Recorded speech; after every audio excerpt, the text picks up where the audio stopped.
Bismillahirrahmanirrahim. Assalamualaikum warahmatullahi wabarakatuh. Alhamdulillahirabbil alamin.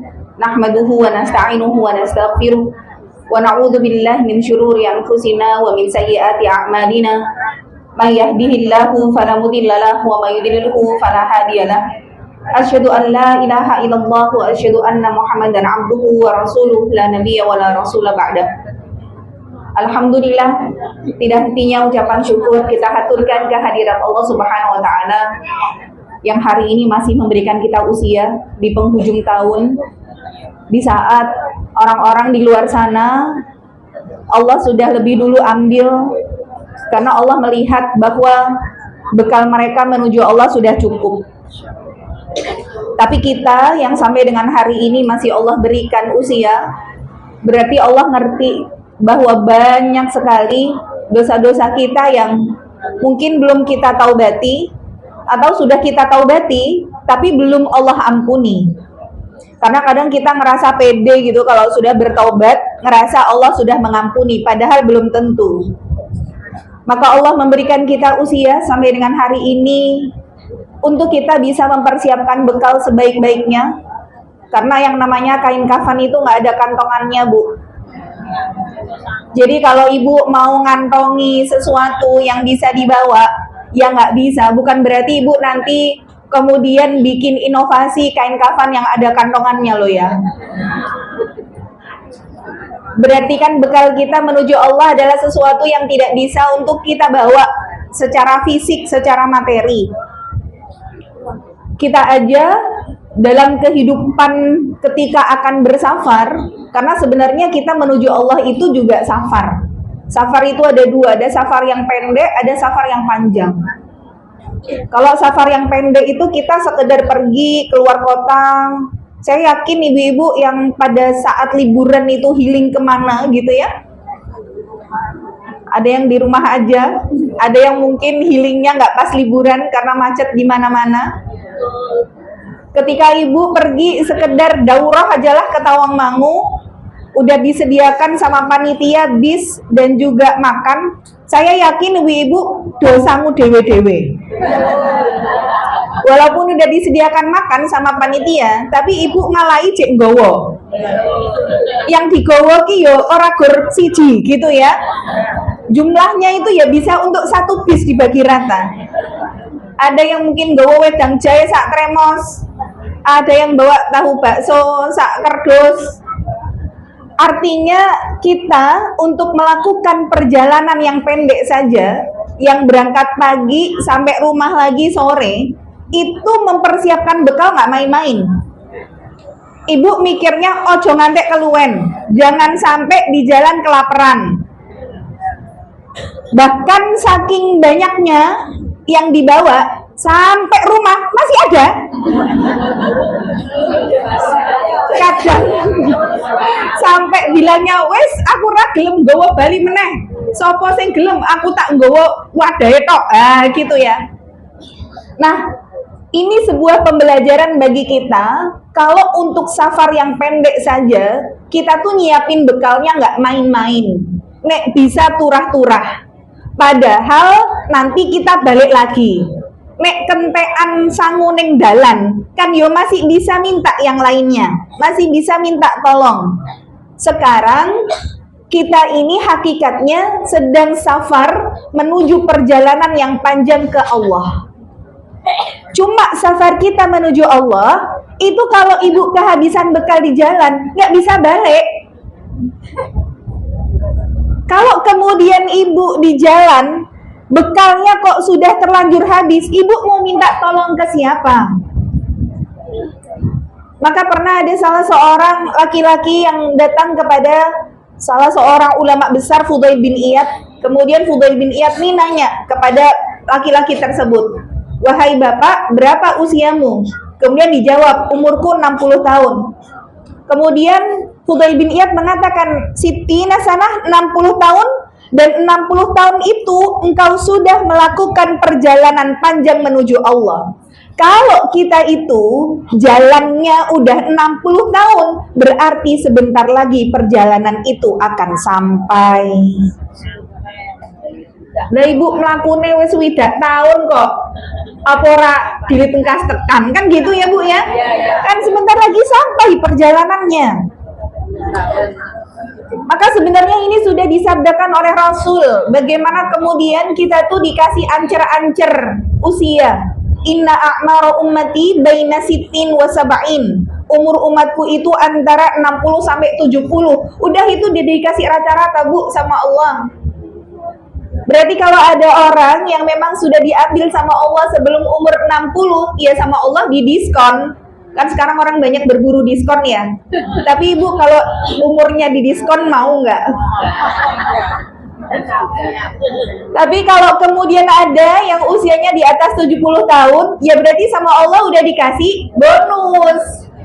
Yang namanya bonus itu ya nggak banyak. Uang cuma bonus kan gitu ya. Maka hari ini bagaimana Allah masih memberikan kita kesempatan, karena Allah ngerti bekal kita belum cukup buat menghadap Allah. Maka gunakan kesempatan itu dengan baik. Semoga setiap apa yang kita lakukan dari aktivitas yang kita niatkan untuk Allah, semua berbuah pahala. Setiap langkah kaki kita yang kita tapaki dari rumah, setiap putaran roda sepeda motor kita, semoga mampu untuk menggugurkan dosa kita. Dan semoga bisa menaikkan derajat kita di sisi Allah. Amin ya rabbal alamin. Setelah bersyukur kepada Allah, jangan lupa untuk selalu mengucapkan sholawat beserta salam kepada manusia paling mulia, baginda Rasulullah Sallallahu Alaihi Wasallam. Kita mengikuti apa yang menjadi petunjuk beliau. Karena yang namanya ibadah itu hanya bisa diterima sama Allah kalau punya dua syarat utama. Yang pertama harus benar-benar ikhlas karena Allah. Ikhlas itu artinya ketika kita melakukan ibadah nggak pernah berpikir nanti bakalan dapat apa ya balasannya. Nek aku ngene opo yo. Nah, ikhlas itu bagaimana kita melakukan sesuatu ya udah terserah Allah aja, mau balas di dunia, mau balas di akhirat gitu ya. Itu sudah bukan urusan kita. Karena banyak sekali orang-orang hari ini yang ketika beribadah di dunia masih hitung-hitungan gitu sama Allah. Oh, aku pengen lancar rezeki, engko aku tak sholat duha sik lah sak durunge mangkat neng pasar. Nah, berarti ada hitung-hitungan tuh. Ketika mungkin hari ini kita punya hajat anak kita, kemudian punya sesuatu keinginan, kita sebagai orang tua kadang dalam tanda kutip ya, kalau bahasa sekarang tuh nirakati gitu ya. Oh ternyata suamiku setelah tak tirakati, oh itu rezekinya lancar. Hati-hati betul. Apa yang kita niatkan dari ibadah, kok kepengen balasan dunia, disitulah kita sudah tidak ikhlas karena Allah.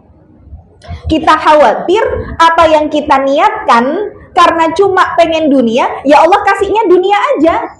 Tapi nanti di sisi Allah kita nggak dapat balasan apapun karena yang kita ingin sudah diberi. Maka kita pengen kalaupun hari ini kita sudah ikhlas semua karena Allah dan Allah memang membalas di dunia, kita minta semoga balasan di dunia dari kebaikan kita itu tidak menghanguskan dari balasan di sisi Allah di akhirat. Jadi di dunia dibalas, di akhirat dibalas, itu harapan kita. Tapi jangan sampai kita hanya meniatkan dunia karena ya dapatnya cuma dunia aja. Maka ini menjadi syarat pertama kalau amal kita diterima sama Allah. Yang kedua adalah harus sesuai dengan tuntunan Rasul. Yang kita ikuti adalah Rasul. Bagaimana ketika ibadah itu Rasul ngajarkan atau enggak? Karena tuh kalau saya lihat bagaimana ibu-ibu itu hobinya copy paste gitu ya. Apa yang dilihat dapat share dari grup sebelah, oh kok apa iki, amalkan ini dalam 10 detik maka gitu ya. Jangan berhenti pesan ini di Anda, kalau tidak akan terjadi sesuatu. Itu banyak banget tuh yang kayak gitu. Akhirnya karena kita ngerasa bahwa oh kalau kebaikan ini aku teruskan, aku dapat pahalanya, iki apik. Padahal tidak semua kebaikan itu diterima sama Allah kalau tidak sesuai dengan tuntunan Rasul. Apalagi berkaitan dengan bulan Rajab. Oh, itu masih banyak banget ibu-ibu kajian yang ngiranya ada amalan khusus di bulan Rajab, kemudian dilakukan, di-share ulang gitu ya. Poso apa bu? Kok dino Jumat? Oh, ki poso Rejeb loh, nggak ada puasa Rejeb itu. Tidak ada puasa Rajab, tidak ada zikir khusus di bulan Rajab ya. Kalaupun memang kita mendapati ada doa, Allahumma barik lana fi Rajab wa Sya'ban wa ballighna Ramadan. Ya Allah, berkahilah kami di bulan Rajab dan Sya'ban dan sampaikanlah kami di bulan Ramadan. Sebenarnya derajat hadis itu adalah dhaif atau lemah. Tapi bukan berarti kita nggak boleh berdoa dengan doa itu, karena doa itu hakikatnya ya kita mau berdoa seperti apapun ya boleh aja. Tapi yang nggak boleh adalah kita meyakini bahwa doa itu berasal dari Rasul, dan kalau bulan Rajab Sya'ban datang Rasul selalu berdoa dengan doa itu. Lah itu yang nggak boleh, karena derajatnya lemah, dhaif. Maka dijadikan sebagai zikir kita, doa kita di bulan Rajab dan Sya'ban boleh, tapi yang nggak boleh oh kudu maca donga iki soale Rasul nek Rajab Sya'ban maca iki. Nah itu yang nggak boleh ya, meyakininya. Maka tidak ada amalan secara khusus yang kita lakukan di bulan Rajab dan Sya'ban, baik itu puasa, baik itu zikir, baik itu sholat ya, tidak ada. Namun ketika kita memang pengen di bulan yang disebut salah satu dari keempat bulan suci ini kita dilipat gandakan pahalanya, maka silahkan melakukan amal kebaikan lebih banyak dari biasanya, namun semua yang sesuai dengan tuntunan. Jadi misalkan nih pekan depan Jumat, Sabtu, Ahad itu Ayyamul Bid gitu ya. Maka yang biasa ibu sebulan puasanya Ayyamul Bid saja, maka boleh karena bulan Rajab Senin Kamis iya, Daud iya, Ayyamul Bid iya gitu ya. Misal dimulai dari Senin besok, Senin niatnya Daud sekaligus Senin, Selasa ndak puasa, Rabu Daud, Kamis poso Kemis, Jumat Daud sekaligus Ayyamul Bid, Sabtu Ayyamul Bid, Ahad Ayyamul Bid sekaligus Daud. Berarti dalam satu pekan bisa jadi kita puasa 5 hari, tapi tetap puasanya yang sesuai dengan tuntunan. Kalau ibu mau sholat misalkan, sholat di awal malam Jumat bulan Rajab itu nggak ada. Tapi kalau ibu mau melakukan sholat sunnah, boleh misalkan nih dari rumah jam 6:30 sudah wudhu, kemudian di sini bisa sholat, wis bismillah, tak niatkan sholat 2 rakaat. Niatnya apa? Sholat sunnah setelah wudhu, sekaligus sholat duha. Kalau masuk masjid sekaligus sholat tahiyatul masjid, sekaligus sholat hajat, sekaligus sholat taubat, boleh. Jadi sholatnya 2 rakaat, niatnya 5, boleh, selama menggabungkan antara sunnah dengan sunnah. Maka ini caranya buat kita gimana beramal cerdas gitu ya, ringkas, tapi pahala yang kita dapatkan bisa banyak sesuai dengan yang kita niatkan untuk Allah. Maka beramal ibadah itu harus sesuai dengan tuntunan Rasul, nggak sekedar sing penting kan niatku ape. Kita nggak cuma sekedar disuruh niat baik, tapi caranya harus benar. Kalau ibu baca hadis 2 rakaat sholat fajar lebih baik daripada dunia seisinya, kemudian mikir, nek 2 rakaat we pahalane iso luwih gede saka donya saisine, saya meneh nek aku 3 yo, malah sesat itu. Niatnya sih baik gitu ya, beramalnya lebih banyak, tapi ternyata nggak sesuai dengan tuntunan Rasul, ya akan tertolak, justru malah menjadi amal yang kemaksiatan. Nah, jadi ibu-ibu yang hari ini sudah belajar gitu ya, bahwa diperhatikan betul. Karena orang itu kalau sudah amal ibadahnya semua diterima sama Allah, Allah ridha kepada dirinya, maka puncaknya adalah Allah akan wafatkan dalam keadaan husnul khatimah. Jadi husnul khatimah itu nggak bisa direkayasa, Bu. Dia benar-benar garansi kalau Allah sudah nerima amal ibadah seseorang. Maka amal ibadah seseorang belum tentu bisa kita lihat dari secara fisikly, dari tampilan secara zahir. Karena amal yang disembunyikan itu jauh lebih dahsyat pahalanya di sisi Allah daripada amal yang ditampakkan. Makanya sebisa mungkin kita ini punya gudang rahasia amal. Yang gudang ini yang tahu ya cuma kita sama Allah aja. Nggak perlu ditampilkan. Nggak perlu pada saat kita jam 3 malam bisa bangun, kemudian sholat, update status gitu ya. Alhamdulillah ya Allah, betapa tenangnya bisa berduaan denganmu di sepertiga malam terakhir. Nah, itu nggak usah diupdate.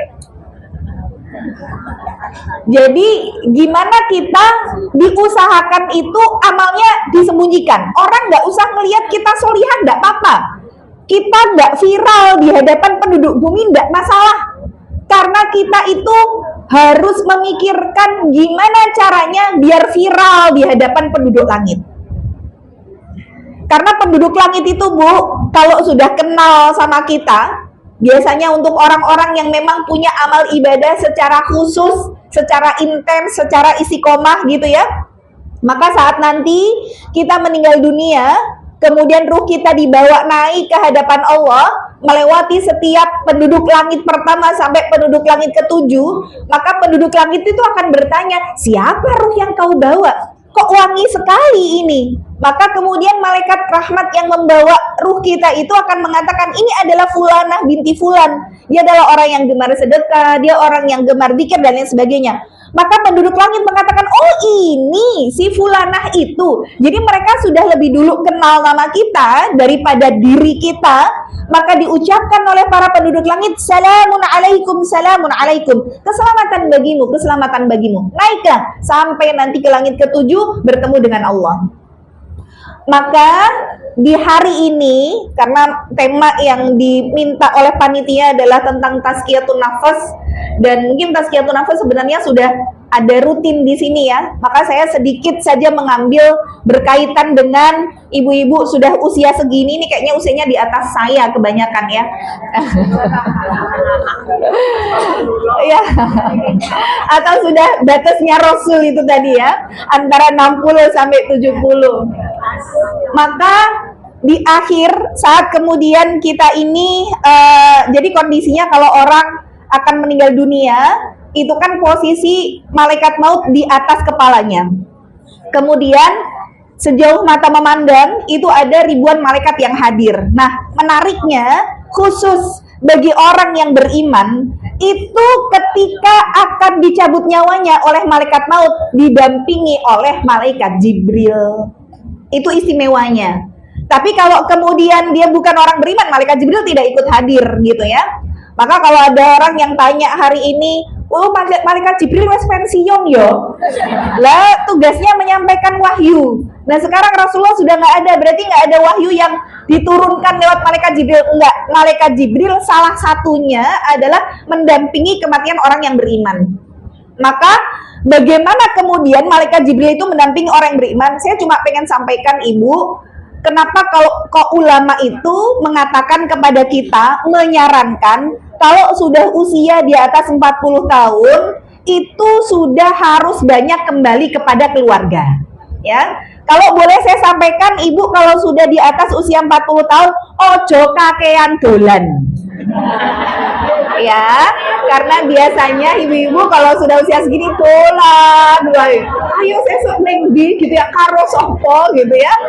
Nah, akhirnya keluarga itu ketika mau cari waktu buat ibu nggak ada, sampai ke rumah, mana mama? Nggak tahu, tadi jalan-jalan kok sama grup ini. Walah. Jadi sampai mau ketemu sama ibunya aja susah, karena ibu lebih sibuk daripada anaknya yang punya kerjaan gitu ya. Maka sebenarnya perintahnya kalau sudah usia di atas 40 itu kembali kepada keluarga. Ya, kalau kemudian dolannya mungkin buat majelis taklim dan lain sebagainya boleh, tapi harus tetap punya skala prioritas, gitu ya. Tetap harus ada waktu kapan memang buat orang lain, buat diri kita, kapan buat keluarga gitu. Jangan sampai waktu buat keluarga akhirnya kita ambil juga buat orang lain gitu. Kenapa kok diantaranya adalah kembali kepada keluarga? Karena saat kita nggak ada, Bu, yang paling setia ngedoain kita itu cuma 3 orang. 1 orang tua, 2 pasangan hidup, 3 anak-anak. Wes, ini tok.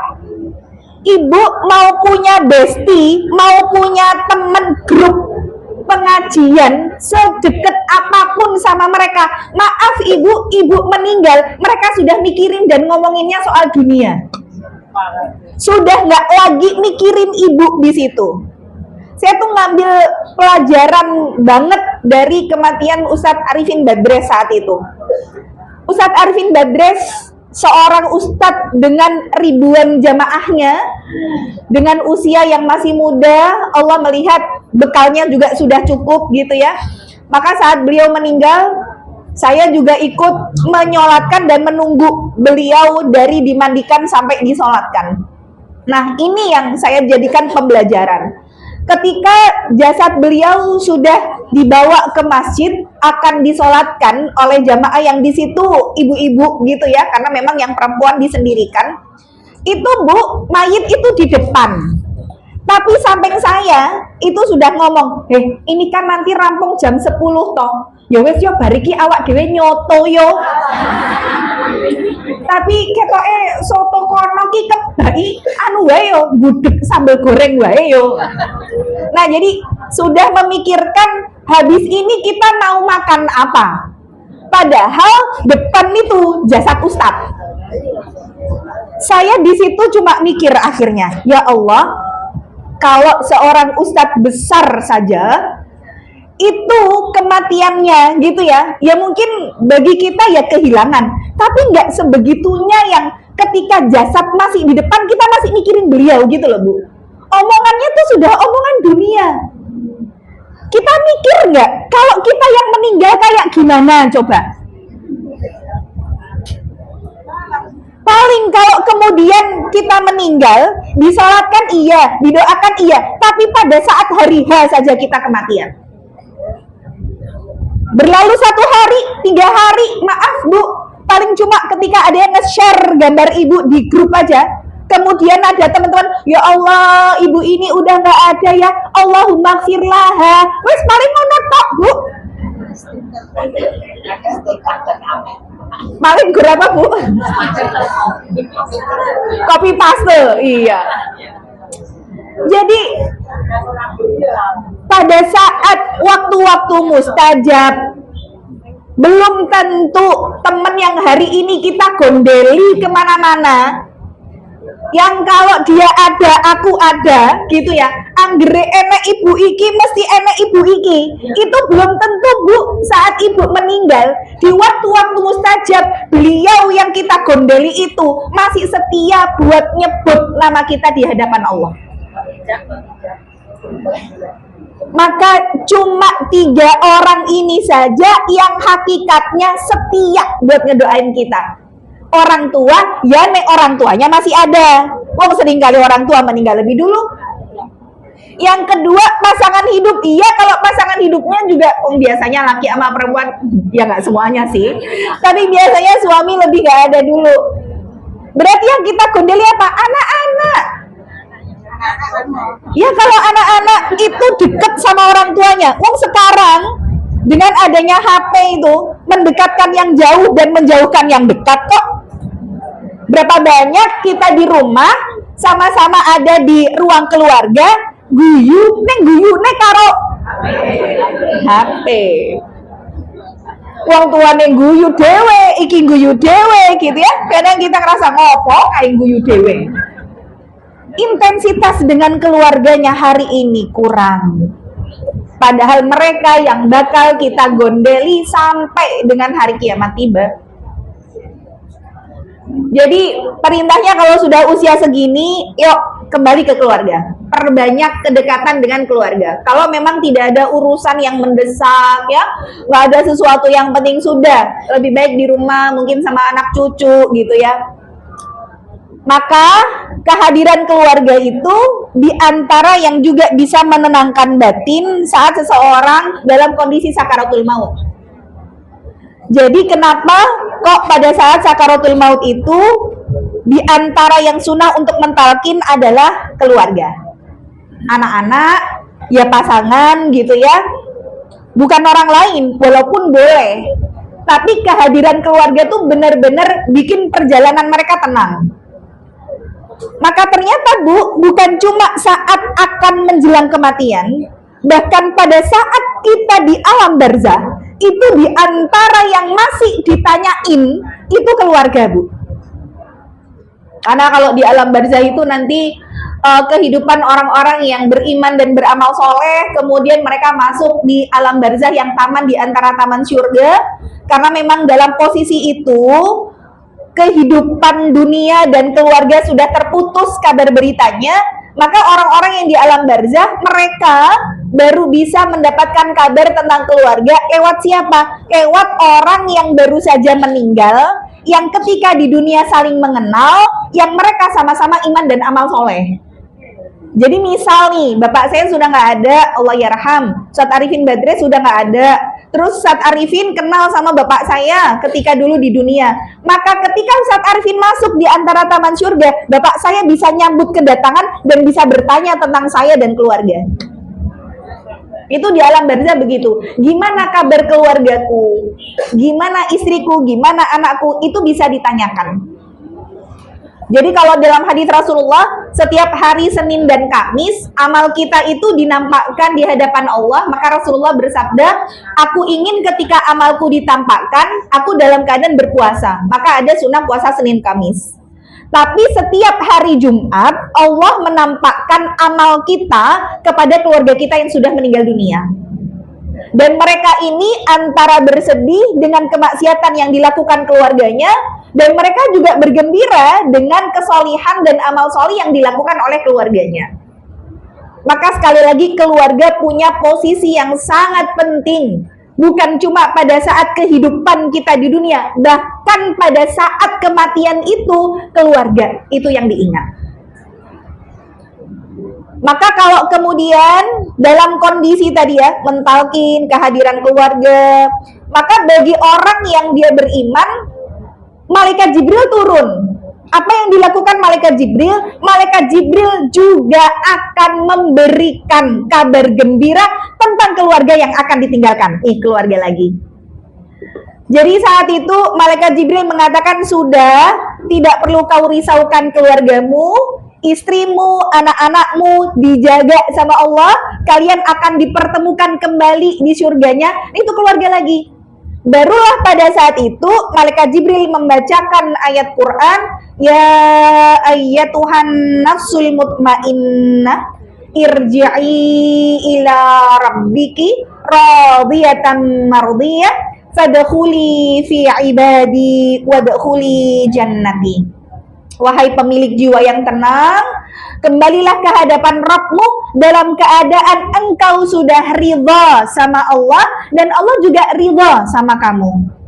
Masuklah ke dalam golongan hamba-hambaku dan masuklah ke dalam syurgaku. Nah, artinya seseorang itu diantaranya akan diwafatkan dalam keadaan husnul khatimah, yang bisa diberikan kabar gembira oleh Malaikat Jibril, sampai akhirnya ketika si calon mayit ini mendengar berita yang sudah disampaikan Malaikat Jibril, akhirnya dia pun meninggal dalam keadaan tersenyum. Jadi secara fisik kita ngelihat, ya Allah kok mayitnya guyu, itu karena sudah dapat kabar gembira itu, Bu. Makanya nanti kalau dalam kitab At-Tadhkirah lagi ya, di antara ciri fisik, kadang memang Allah itu ngasih pembelajaran ke kita lewat ciri-ciri fisik yang bisa kita lihat secara langsung dari mayit itu. Di antaranya, jadi kalau tadi mayitnya dalam keadaan tersenyum itu karena dapat kabar gembira. Kalau dalam rangkaian hadis yang lain, ketika seseorang meninggal dalam keadaan berkeringat di dahinya dan keluar keringat itu sebesar biji jagung. Jadi ini kok mayitnya kok keringetan, padahal sudah dimandikan, sudah dikafani, itu ciri kematian husnul khotimah. Kenapa begitu? Rasulullah menjelaskan ketika seseorang itu menghadap Allah dan dia dalam keadaan malu sama Allah karena merasa masih punya dosa, masih bawa kemaksiatan yang belum dia taubati, maka rasa malu membawa dosa itulah yang kemudian Allah berupakan keringat yang terus-menerus keluar.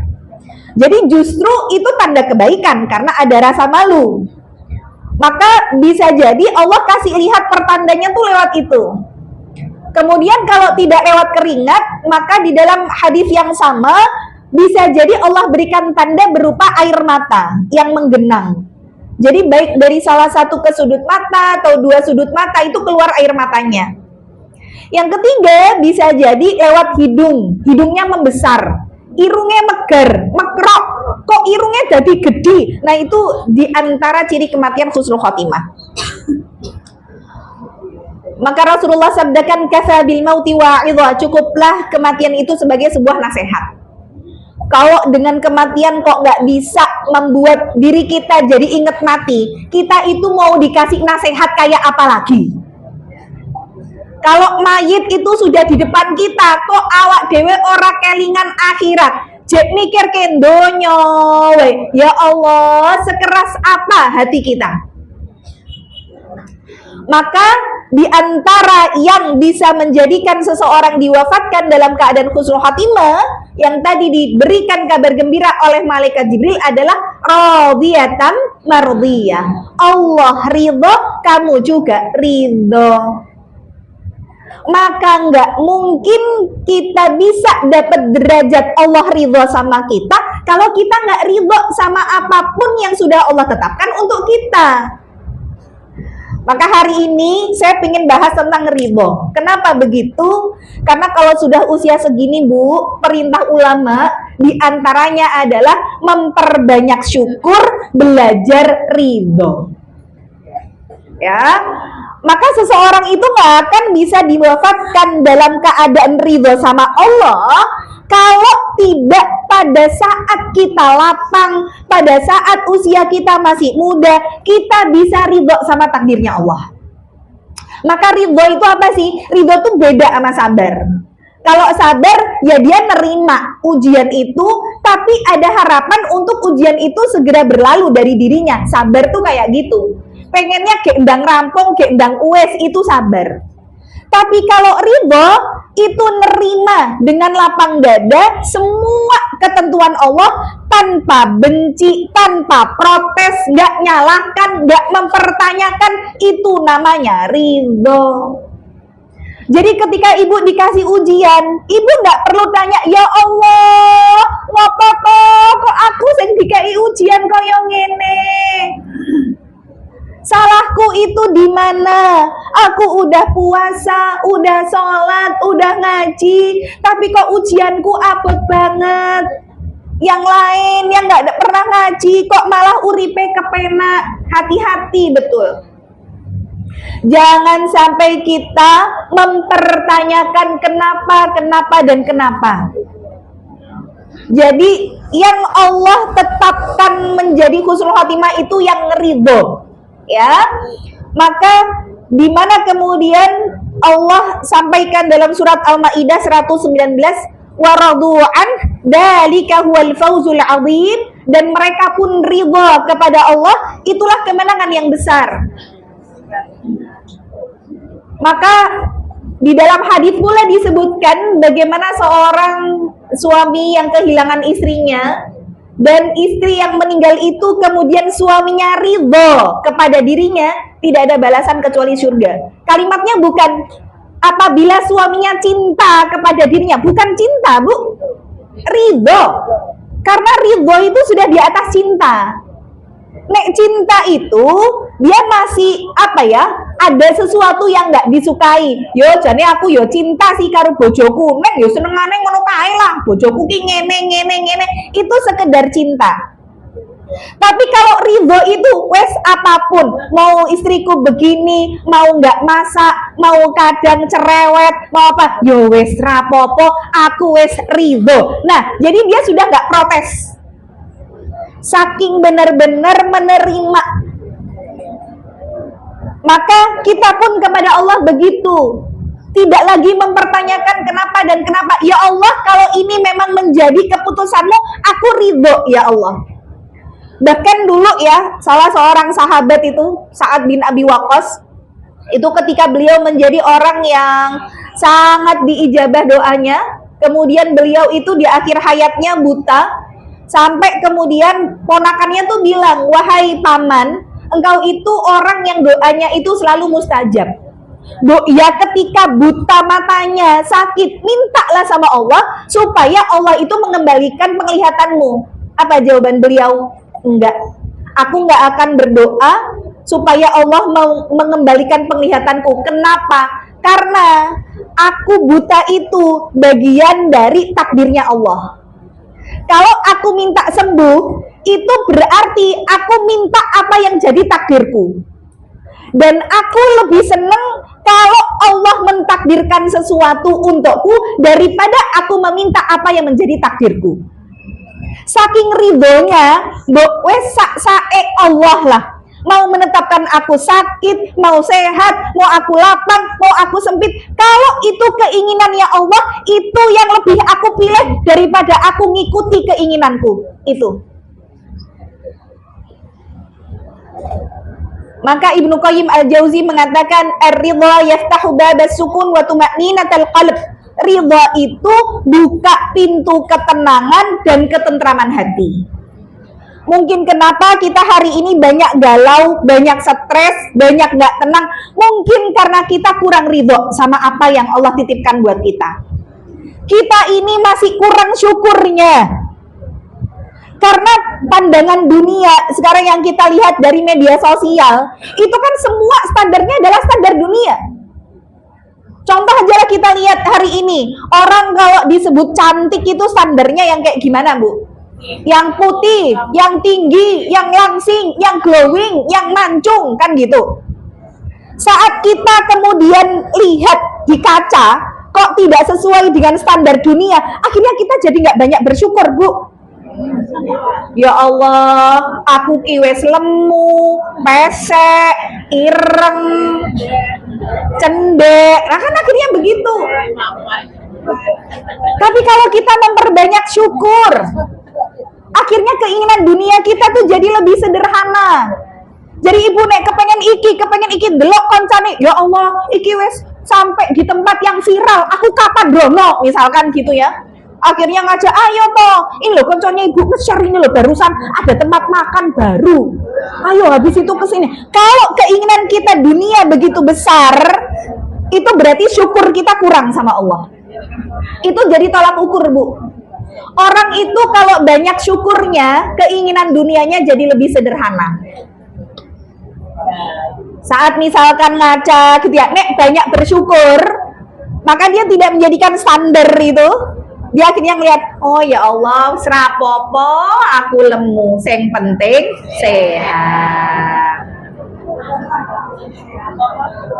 Rapopo tuwe, sing penting usiane berkah, kan gitu ya. Jadi akhirnya kita tidak banyak mempertanyakan ngopo yo kok emek sing ngene, aku kok ngene, enggak. Ya. Maka kenapa kita harus ridho? Satu, karena Allah Maha bijaksana. Wallahu ya'lamu wa antum la ta'lamun. Allah mengetahui sedangkan kalian tidak mengetahui. Al-Baqarah 216. Kadang kita itu nggak paham alasan Allah memberikan kita ujian itu apa. Padahal sesuatu yang Allah kasih dari ujian buat kita itu versi terbaik dari hidup kita. Contoh kecil aja lah. Kalau kemudian kita sayang sama anak kita, padahal anak kita ini punya alergi coklat misalkan. Dia nangis ngedrel-ngedrel, minta coklat, minta permen, minta es krim. Tapi hari ini kita larang, kita kan nggak bisa untuk menjelaskan dengan bahasanya anak-anak. Yang kita tahu coklat itu nanti mengandung ini, alergen. Kalau kamu kebanyakan akhirnya kamu batuk lagi, nek wis batuk ngene gitu ya. Cuman kan karena kita ini nggak bisa membahasakan dan anak nggak bisa nerima penjelasan kita, akhirnya yang anak tahu adalah marah, ngerasa bahwa orang tuaku nggak sayang, sekedar minta coklat aja nggak dikasih. Seperti itu sebenarnya Allah sama kita, bahwa ketika kita mendapatkan sesuatu yang hari ini versi kita, kok Allah begini sama kita, karena kita nggak paham ada sesuatu yang lebih baik yang itu tidak bisa kita nalar dengan logika kita, karena Allah Maha tahu apa yang kita tidak tahu. Kalau hari ini kita ngerasa Allah nggak adil sama kita, terus versi kamu yang kamu anggap adil itu siapa? Kalau Allah aja sampai dengan hari ini banyak orang yang mengatasnamakan Allah itu nggak adil, Allah itu zalim sama hidupku, Allah itu begini. Nah terus menurutmu kalau Allah itu zalim, apa pentingnya Allah zalim sama kita? Saya cuma sampaikan bahwa buat orang-orang hari ini yang banyak kecewa pada kehidupan dunia dan mereka meninggalkan Allahnya, itu banyak loh Bu. Dia kecewa sama manusia, tapi yang dia tinggalkan Robnya, coba. Iya, seorang istri yang ketika mungkin mendapati suaminya selingkuh, yang tadinya pakai jilbab, bukan cuma lepas jilbab, lepas sak ucol sak klambi-klambine kan gitu ya. Wala'iyadzubillah. Kamu kecewa sama manusia, kenapa yang kamu tinggalkan Allah? Itu banyak banget kejadian-kejadian, terutama anak-anak muda kita hari ini ya. Itu yang seperti itu. Kalau kita mikir Allah zalim sama aku, maaf ya, saya bilang kita tuh siapa? Sampai Allah tuh penting banget buat zalimi kita. Maaf ya, Allah tidak menciptakan kita, Allah nggak rugi. Kita mau maksiat kayak apapun, itu tidak membuat Allah jadi hina. Bahkan kita ibadah mau semaksimal mungkin, itu juga tidak menambah kemuliaannya Allah. Allah tetap agung dengan kemahabesarannya. Saya cuma bilang kepada semuanya yang hari ini kadang meninggalkan Allah karena kecewa sama makhluk. Boleh hari ini kita meninggalkan Allah karena sesuatu, tapi hakikatnya kita berarti sudah kehilangan segalanya. Tapi kalau hari ini kita kemudian ngerti bahwa ternyata Allah ngasih ujian ke aku itu adalah bagian dari bahasa cintanya Allah ya. Saking sayangnya loh Allah sama aku, sampai Allah tuh gak kepengen apa yang hari ini aku lakukan dari kemaksiatan itu masih berpotensi buat nanti aku diadab di kubur. Karena ibu, kalau misalkan ada orang yang diadab kubur, maka itu bagian dari dosa dan kemaksiatan yang belum diampuni sama Allah, belum dihapuskan dengan sakit, dengan ujian, dengan dizalimi. Itu yang akhirnya membuat kita harus diadab di kubur. Makanya kehidupan bagi orang beriman itu memang sama Allah sengaja dibikin gak enak, Bu. Kenapa? Kalau hari ini kita cari bahagia, maaf ibu salah alamat kalau nyari kebahagiaan di dunia. Dunia itu darul bala, dunia itu tempatnya musibah, tempatnya ujian. Kalau kita mau cari bahagia, ya di akhirat. Kok uripku ra tahu pena, aku nggak pernah bahagia. Maaf, Anda salah alamat. Bukan di sini tempatnya cari kebahagiaan. Dan bahagia dunia itu nggak ada standarnya, Bu. Jadi yuk kita belajar ridho sama apa yang Allah tetapkan buat kita. Karena Allah ngerti yang terbaik untuk kita tuh apa. Husnudzon sama Allah. Allah kasih ujian, bagian dari Allah cinta banget sama kita. Kalau boleh pakai bahasa anak muda sekarang, Allah tuh bucin, Bu, sama kita. Gitu ya. Kenapa Allah bucin? Ya karena secinta itu Allah nggak kepengen kita itu dapat ujian yang kita nggak mampu. Ujian yang kita nggak mampu itu setelah kematian, itu kita nggak ada yang mampu, Bu. Tapi Allah kasih ujian sebagai penggugur dosa dan semua disesuaikan dengan batas kemampuan. Maka kalau hari ini Ibu masih diuji sama Allah, dan ujiannya sifatnya ujian dunia, dibikin ringan aja jalannya. Ora popo, sing penting Allah ridho. Wes gitu aja sekarang.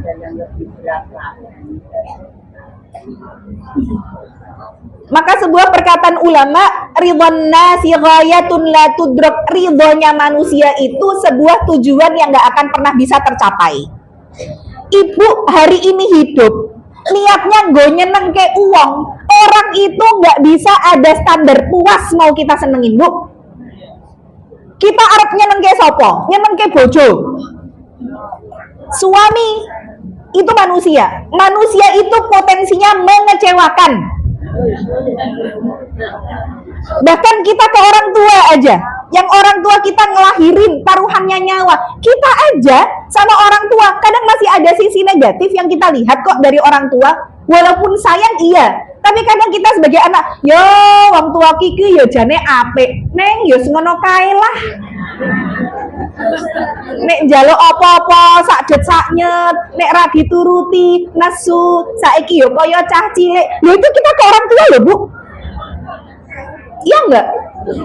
Sayang iya, tapi belum tentu bisa ridho. Maka kalau kita hari ini standar melakukan sesuatu biar orang lain seneng, maaf, orang lain itu mau kita sebaik apapun, tetap aja ada yang nggak disukai dari kita. Mesti emek wae eleke, mesti, Bu. Apalagi kita jelek kan gitu, apalagi kita buruk. Makanya disampaikan oleh ulama, ridhon nasi ghayatun la tudrak, ridho manusia adalah sebuah tujuan yang nggak akan pernah bisa tercapai. Wa ridhallahi ghayatun la tutrak, dan ridho Allah itu tujuan yang nggak boleh kita tinggalkan. Maka sekarang kita melakukan sesuatu, pertanyaannya adalah Allah ridho nggak? Wes itu aja. Fatruk ma la tudrak, maka tinggalkan apa-apa yang nggak bisa kita capai. Cari senengnya orang ini nggak bisa tercapai, tinggalin. Ora sah mikir ke piye carane gen wong liya seneng karo awakku, tinggalkan. Fadrak la tutrak, maka kejar apa-apa yang nggak boleh kita tinggalkan, yaitu cari ridhonya Allah. Kalau sudah kita melakukan sesuatu, niatnya cari ridho Allah, kalaupun ada orang lain yang nggak suka hari ini sama kita, Allah akan sangat dengan mudah menjadikan orang yang tadinya benci, nggak suka, gampang, Bu, Allah membalikkan hati. Maka jangan pernah kehilangan Allah karena sesuatu atau karena seseorang. Banyak hari ini orang gondeli harta, orang gondeli uang sing disayang, akhirnya meninggalkan Allahnya. Hakikatnya, kalau kita meninggalkan Allah karena sesuatu atau seseorang, sekalipun kita jadi orang yang terkenal, punya harta, punya teman-teman yang banyak, hakikatnya kita sudah kehilangan segalanya. Tapi kalau hari ini kita lebih memilih Allah, dan kita mungkin meninggalkan orang yang buruk, meninggalkan sesuatu yang kita cintai, tapi kita lebih milih Allah, Allah janji akan memberikan kita ganti yang lebih baik daripada apa yang kita tinggalkan. Wes itu janjinya Allah. Dan Allah itu kalau berjanji nggak pakai insya Allah ya, Bu. Kalau ibu nggak berjanji, insya Allah. Dan itu potensi untuk nggak jadi ya gitu ya. Makanya kadang misalkan diajak, ayo main ke rumahku, yo insya Allah, aja insya Allah, kok nggak ras itu. Loh sekarang orang banyak yang nggak percaya sama kalimat insya Allah. Makanya kalau Allah berjanji itu pasti gitu ya. Nah, maka kenapa kita harus ridho sama Allah? Satu, karena Allah maha bijaksana, Allah lebih tahu apa yang terbaik untuk kita dengan ilmunya, bukan dengan ilmu kita. Yang kedua, kenapa harus ridho sama Allah? Karena semua sudah tercatat di Lauhul Mahfuz sejak 50.000 tahun sebelum Allah menciptakan dunia seisinya. Jadi kita itu sama takdir kita lebih duluan tercipta takdirnya, Bu, daripada kitanya. Maka pertama kali Allah menciptakan ketika dalam hadis riwayat Abu Dawud, inna awwala ma khalaqallahu al-qalam. Yang pertama kali Allah ciptakan itu qalam, pena. Faqala, kemudian Allah katakan kepada pena ini, uktub, tulis. Kemudian pena ini bertanya, "Mada aktub? Apa yang aku tulis ya Allah?" Qala uktub maqadira kulla syai'. Tulislah takdir segala sesuatu. Berarti takdir itu sudah lebih dulu tertulis di Lauhul Mahfuz, walaupun takdir itu bisa berubah dengan doa dan usaha kita. Jadi ketetapan Allah itu nanti ada dua, ada qadar, ada takdir. Kalau takdir itu ketetapan Allah tapi masih bisa berubah. Makanya doa merubah takdir, iya, doa bisa merubah takdir. Tapi ada yang nggak bisa berubah, walaupun kita mau doa kayak apapun, mau usaha seperti apapun, dia nggak akan berubah. Di antara bagian dari qadar itu apa? Waktu kematian. Jadi ibu tuh sama Allah sudah ditetapkan waktu kematiannya kapan. Bukan berarti ibu yang hari ini aware dengan hidup sehat gitu ya. Aku sekarang diet, apa Bu? Nggak makan nasi, nggak makan gorengan, nggak makan apalagi gula misalkan. Terus setiap hari jalan minimal 10.000 langkah. Ibu menjalani pola hidup sehat. Tapi maaf, dengan ibu sehat bukan berarti membuat usia ibu lebih lama. Begitu juga yang hari ini sama Allah divonis mungkin kanker stadium lanjut sudah menyebar ke semuanya, bukan berarti yang sakit parah membuat usianya jadi lebih pendek. Cara aja kematian gitu ya. Cuman waktunya idza jaa ajaluha la yastakhiruna sa'atan wa la yastaqdimun. Kalau sudah datang ajalnya nggak bisa maju, nggak bisa mundur. Tapi cara ibu menjemput kematian itu takdir, bukan qadar. Jadi kalau ada orang yang diwafatkan dalam keadaan lagi baca Quran, ada yang mungkin naudzubillah lagi zina, itu bukan mutlak dari Allah yang menakdirkan. Terus kita mikir, ya Allah, kasihan banget ya, kok Allah tuh tega nyabut nyawanya orang dalam keadaan maksiat. Itu bukan Allah tega, Ibu. Karena cara kematian itu disesuaikan dengan kebiasaan kita. Maka mustahil orang yang gak pernah melakukan kebaikan kok diwafatkan dalam keadaan baik. Maka bagaimana kita sudah di penghujung usia tadi, kalau memang nanti kalau dalam masalah diwafatkan sesuai dengan kebiasaan, memang kebiasaan yang akan jadi karakter yang dibawa sampai dengan kita mati, itu kebiasaan yang sudah kita lakukan sebelum usia 40. Jadi nanti tolak ukurnya di usia 40. Kalau usia 40 itu dia sudah punya kebiasaan baik, dan kebiasaan baik itu nggak berubah, maka itu akan jadi watak dan karakter. Begitu juga orang yang hari ini kok umur 60 cek senengane dandan moblong-moblong misalkan ya. Senengane enek musik joget-joget gitu ya. Maaf ya, nyanyi-nyanyi karaokean terus nanti wah, itu saya mendapati masih ada beberapa yang seperti itu. Maaf Bu, itu bukan ujuk-ujuk. Itu kebiasaan muda. Kita sebagai anak, istri kadang mengingatkan Pak, wes tuwek, boyo sojo koyo ngono, cek joget-joget, wae. Nyanyi-nyanyi gitu ya. Maka kalau namanya watuk ki jek iso ditambani. Nek watak, ya, kalau sudah terlanjur jadi watak dan karakter tuh sulit. Kecuali memang dia benar-benar mau berubah dari dirinya. Kalau sekedar kita nasehatin gitu ya, itu sulit Bu. Nah ya, maka waktu kematian adalah qadar, cara kematian adalah takdir. Maka masih bisa berubah, walaupun semua sudah tercatat, tapi bisa kita usahakan ya. Kemudian yang ketiga, kenapa harus ridho? Karena takdir itu juga ujian iman. Maka dalam surat At-Taghabun ayat ke-11 di mana Allah sampaikan, ma asaba min musibatin illa biiznillah wa may yu'min billah yahdi qalbah. Tidak ada musibah kecuali dengan izin Allah.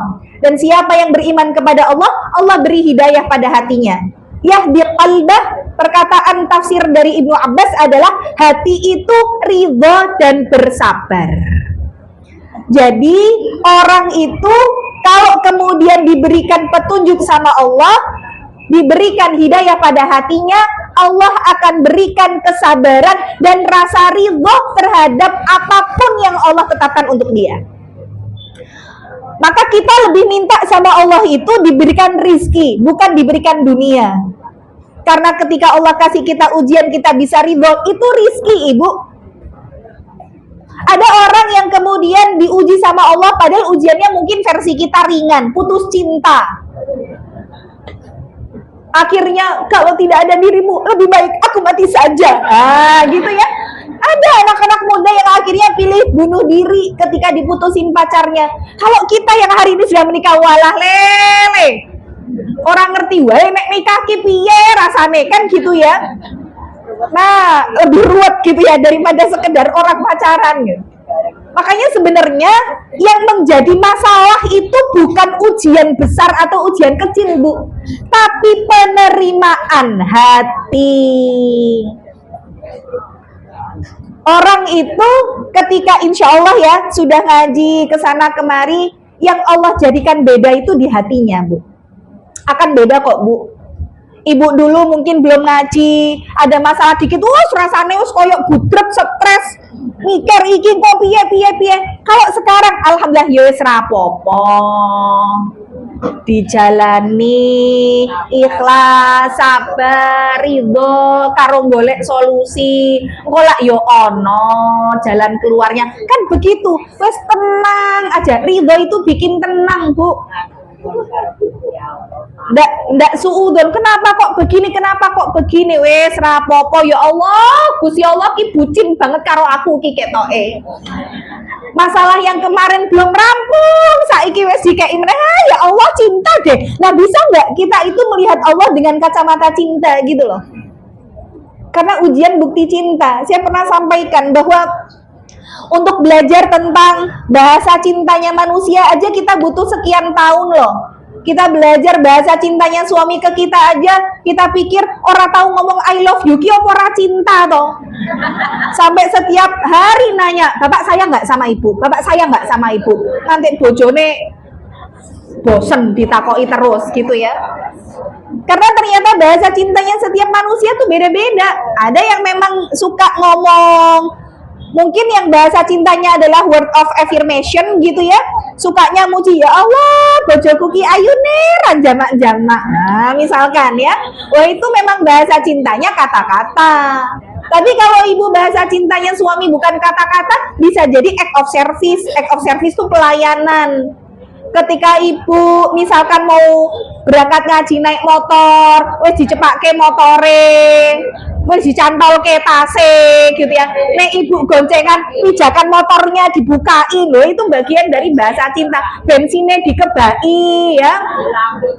Nah, itu bahasa cinta. Ada yang mungkin tipenya adalah quality time. Quality time tuh sukanya pokoknya neng omah wae neng ndi wis karo bojone, ora ngopo-ngopo sing penting enek bojone delok ketok. Nah, itu quality time itu. Anggere di rumah kumpul anak mantu putu wis ayem. Nah, itu berarti bahasa cintanya quality time. Ada yang receiving gift. Receiving gift itu sukanya ngasih hadiah-hadiah kecil. Mungkin pulang dari masjid gawa blanggreng gitu ya, gawa kayak wedang jahe. Nah, itu bahasanya adalah memang suka ngasih sesuatu yang walaupun nggak ngasih mobil dan lain sebagainya ya. Nah, kita tuh ke manusia aja kalau nggak belajar tentang bahasa cinta itu, kita nggak mudeng, dikiranya suamiku nggak cinta karena begini, orang kaya wong-wong sengene. Nah, sekarang kita itu jadi hambanya Allah. Masa nggak belajar bagaimana bahasa cintanya Allah ke kita? Dan karena Allah itu bukan manusia, sehingga bahasa cintanya Allah beda sama bahasa cintanya manusia. Nek bahasa cintanya manusia senengane ngei bondo, sukanya ngasih materi. Lah bahasa cintanya Allah itu ngasihnya ujian. Karena kan Rasulullah bersabda, innallaha idza ahabba 'abdan ibtalahu. Allah kalau sudah cinta sama seorang hamba, maka hamba itu akan diuji. Berarti makin diuji makin cinta. Nah, nikmat. Makanya sudah kalau begitu ridho ya. Maka bedanya apa sih ridho sama sabar? Kalau sabar itu nahan diri dari keluh kesah. Kalau ridho itu nerima ketentuan Allah dengan lapang. Nah, itu bedanya. Jadi kalau misalkan contohnya dikasih ujian berat, sabar itu ya Allah, aku terima walaupun aku pikir rasanya. Lah itu sabar. Tapi kalau ridho, ya Allah, aku percaya Engkau tidak pernah salah dalam menetapkan dan mengatur hidupku. Wes apapun ya Allah yang Kau berikan, aku ridho. Aku nggak protes, aku nerima, aku nggak nanya. Nah itu ridho. Beda ya Bu? Nah, jadi ridho itu lebih tinggi daripada sabar. Tapi sabar itu jalan menuju ridho. Jadi memang setiap dari diri kita itu berproses ya. Kalaupun hari ini kita belum bisa sampai di derajat ridho, ya sudah, sabar yang tanpa batas. Kalau kemudian hari ini kita masih ngerasa sabar ki ono batese, kuwi jenenge durung sabar. Karena sabar itu ketika Ali bin Abi Thalib ditanya, engkau tuh mau sabar sampai kapan? Maka beliau mengatakan, sa'asbiru hatta yu'jizu sabru an sabri. Aku akan bersabar sampai sabarku sendiri yang capek ngadepin sabarku. Wah, ya. Jadi ngantek sabare we kesel, iki kok sabar mento yo. Ah, itu ya. Itu berarti sampai seperti itu, sabarnya sampai capek menghadapi sabar kita. Maka gimana tandanya kalau hati kita sudah ridho? Satu, tidak mengeluh. Ya, lisannya tenang, tidak menyalahkan Allah, ya. Ini tandanya kalau hati kita sudah ridho. Yang kedua, tidak iri dengan takdir orang lain. Nggak terus ngerasa, iyalah penak dadi kowe, urepmu penak, lah aku. Ah, itu banyak yang begitu. Makanya kalau orang Jawa bilang urep kuwi sawang sinawang. Apa yang orang lain lihat enak, belum tentu yang menjalani juga nyaman. Jadi daripada kita melihat kehidupan orang lain yang terus-menerus kita irikan, lebih baik kita melihat diri kita, apa yang bisa kita syukuri dari hidup. Ya Allah, sikilku lara, rapopo, ikhlas sabar ridho, gur sikilku tok sing lara, mripatku je iso nyawang cetol. Ah, gitu ya. Jadi selalu bisa melihat alasan bersyukur. Alhamdulillah, telinganya masih bisa dengar orang lain ngomong sama kita, ndak perlu teriak-teriak. Kaya tonggoku sing kae ngomong ndak rindek we, wah, gitu ya. Nah, itu bagian dari cara kita mensyukuri hidup. Jadi nggak iri sama takdir orang lain. Yang ketiga, husnudzon kepada Allah. Ya, tandanya bahwa kita ridha sama Allah itu kita selalu bisa oh ya Allah, mungkin aku dikasih ujian kayak gini, itu ya karena Allah ngerti, aku dikei ujian kesyukuran ki aku ora lulus. Aku ki lulusnya pancen nek dikei ujian kesabaran. Apapun dalam kehidupan kita, kuncinya tuh ya dua, Bu. Nek nggak syukur ya, sabar dalam menerima sesuatu. Contoh misalkan, mungkin hari ini dikasih suami yang nguji kesyukuran, atau ada yang suaminya menguji kesabaran. Allah tuh ngerti, kita lebih bisa diuji kesabaran. Karena kalau dikasih suami yang wes soleh, ganteng, soge, gemati, misalkan ya, setia dan lain sebagainya, kita ini belum tentu mampu. Oh, nanti malah kita pamerkan, nanti malah kita promosikan, oh malah jadi efeknya negatif gitu ya. Makanya sama Allah, ki dikai bojo sing nguji kesabaran wae lah. Ya. Jadi Allah lebih ngerti nih, kita itu dapat porsinya yang mana ya, maka selalu berhusnudzon kepada Allah. Yang keempat, tetap ikhtiar dengan maksimal. Jadi ridho tuh bukan sekedar pasrah bongkoan. Wes, sak-sake Gusti Allah lah aku arep dikei kaya ngopo. Enggak, dia tetap ikhtiar, Bu. Tapi dari ikhtiarnya itu yang kemudian nanti Allah berikan solusi. Makanya dalam masalah saya mengambil sebuah pembelajaran dari kisahnya Ibunda Maryam ya. Jadi Ibunda Maryam itu ketika akan melahirkan, beliau dalam keadaan kontraksi yang begitu dahsyatnya, beliau akhirnya datang ke kebun kurma gitu ya. Kemudian Allah perintahkan, wa huzi ilaiki bijid'in nakhlah tusakit alaiki rutaban janiyah. Goyangkan itu pohon kurma, kemudian dari pohon kurmanya itu nanti berjatuhan rutab atau kurma basahnya yang bisa kamu konsumsi. Nah, ini ada banyak pembelajaran di sini. Yang pertama nanti dijadikan sebagai metode persalinan Maryam. Nah, ibu-ibu kalau yang jadi bidan atau misalkan punya anak mantu yang sekarang itu banyak lihat media sosial terus ditemukan metode persalinan Maryam. Nah, itu saya tanya sama tetangga yang dia persalinan Maryam, gimana sih cara persalinan Maryam? Jadi Maryam itu ketika akan melahirkan kan pegangan pohon kurma. Nah, karena di sini ada pohon kurma, jadi pakainya tuh tiang. Jadi posisi nanti ibunya yang mau melahirkan pegangan tiang, terus boyak gitu. Terus nanti bidannya itu nampani dari bawah. Jadi bayinya tuh mak kerucul gitu, brojol dari bawah gitu, Bu. Iya, jadi dalam keadaan setengah berdiri, goyang-goyang. Katanya memang ini minim perobekan, minim rasa sakit. Katanya begitu. Cuman saya tuh ya ketika tanya, iya caranya, yo berarti bayinya brojol dari bawah, iya ditamani sama bidannya. Saya kok kayaknya tidak mau mencoba. Nah, ini pembelajaran sih dari ayat itu ya. Persalinan Maryam. Yang kedua, ini juga menjadi pertanda kapan Nabi Isa dilahirkan. Jadi Nabi Isa itu kan kalau kemarin 25 Desember diperingati sebagai hari raya Natal dan itu hari kelahirannya Yesus versi mereka, Nabi Isa di dalam umat Islam. Sebenarnya itu mematahkan pendapat bahwa Nabi Isa tidak lahir di tanggal 25 Desember. Kenapa begitu? Karena 25 Desember itu kalau di luar negeri musim winter, musim dingin, musim salju. Sedangkan Nabi Isa itu lahirnya menurut ayat ini pada saat kurma sedang berbuah. Dan kurma berbuah itu di musim panas, bukan musim dingin. Berarti ya nggak tahu itu siapa yang lahir gitu ya.